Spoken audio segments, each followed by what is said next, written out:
Bonjour et bienvenue dans mon cours. Alors, on va attaquer aujourd'hui un cours sur les calculs de la section d'un câble ou section d'un conducteur. Donc, pour faire ça, il va falloir qu'on fasse un petit rappel sur les puissances. Donc, je vous rappelle que les puissances, en général, on les fait à partir d'un triangle rectangle. Dans ce triangle rectangle, on va avoir l'angle phi qui est ici. Et cet angle phi, il représentera le déphasage entre la tension et le courant. Donc la première puissance qu'on va trouver sur ce triangle, c'est la puissance apparente. C'est la puissance active, excusez-moi. La puissance active, elle est égale à U fois I fois racine de 3 fois cosinus phi. Ça, c'est si on est en triphasé. Si on est en monophasé, on n'aura pas la racine de 3, ce qui fera une formule de P égale UI cosinus phi. Ensuite, on va trouver la puissance réactive, qu'on va trouver sur l'axe opposé à notre angle. Donc, Q est égal à U fois I fois racine de 3 fois sinus phi, cette fois. Ça, c'est si on est en triphasé. En monophasé, U fois I fois sinus phi. Donc là, on est bien sur le côté opposé. Et la puissance réactive est en volt-ampère réactif. Et puis, sur l'hypoténuse, on va trouver la puissance apparente. La puissance apparente est égale à U fois I fois racine de 3. C'est toujours pareil, ça c'est la valeur si on est en triphasé. Si on est en monophasé, ce sera U fois I. Donc, si on applique Pythagore à l'ensemble de ce triangle, eh bien, on va pouvoir retrouver les valeurs qui sont ici. Oui, encore un triangle, c'est normal, parce que ce triangle-là, on a déjà vu le triangle des impédances, et le triangle des impédances, en fait, si on multiplie plusieurs fois par i, eh bien, on va retrouver exactement le triangle des puissances. Donc, c'est pas pour rien qu'on travaille sur des triangles rectangles à chaque fois. Alors, pour bien comprendre comment on va calculer le courant dans un fil, le courant dans un fil, c'est le courant qu'on va avoir sur une partie du fil.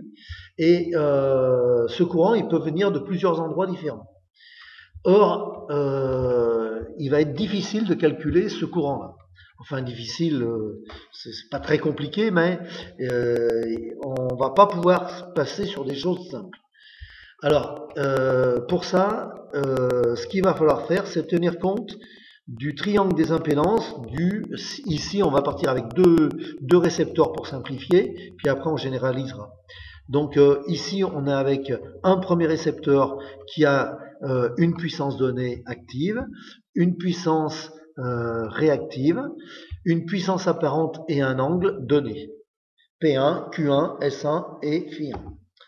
Donc, pour calculer le courant qui va passer là-dedans, eh bien, on va être obligé de calculer la valeur de S total, les deux valeurs, de calculer la puissance apparente qui va passer dans ce câble-là, et à partir de la puissance apparente, appliquer la formule I égale S divisé par U fois racine de 3. On ne pourra pas passer directement par les puissances actives, parce que pour passer par les puissances actives, si on se contente d'additionner les puissances actives, ensuite, il faut qu'on tienne compte de l'angle phi. Or, l'angle phi qui va passer dans la branche bleue ici, eh bien, on ne le connaît pas. Donc, pour calculer le S total, il va d'abord falloir qu'on parte des caractéristiques du premier récepteur. Donc, le premier récepteur, il nous donne ce triangle-là, qui va être un triangle rectangle avec les valeurs de P1, Q1, S1 et de Φ1. Et puis, sur le deuxième récepteur, eh bien, on va obtenir un deuxième triangle qu'on va mettre à la suite du premier. Donc, ce deuxième récepteur, il a une puissance P2 qui n'est pas la même que la puissance P1.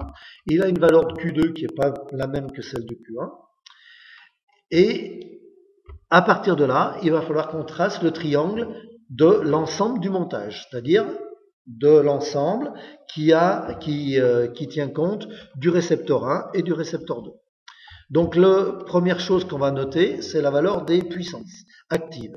Donc les puissances actives, on peut les noter ici. P, la puissance totale active, va être égale à P1 plus P2. On le voit bien sur ce schéma-là, que P égale P1 plus P2. Et pour les puissances réactives, pareil, Q va être égal à Q1 plus Q2. Par contre, pour les puissances apparentes, on voit bien que S total, il est différent de S1 plus S2, puisque S1 il est là, S2 il est là. Si j'additionne les deux, je vais obtenir une droite qui va être beaucoup plus grande que celle-là. Donc je ne peux pas calculer avec S égale S1 plus S2. Je suis obligé de calculer P total égale P1 plus P2, de calculer Q total égale Q1 plus Q2, et seulement après de calculer S total par la formule S égale racine carrée de P total au carré plus Q total au carré. Si j'ai plus de deux récepteurs, eh bien j'additionnerai toutes les puissances actives entre elles, toutes les puissances réactives entre elles, et à la fin, je calculerai S par toujours avec la même formule. Voilà. Eh ben, allons vite faire le cours, l'exercice qui correspond au cours.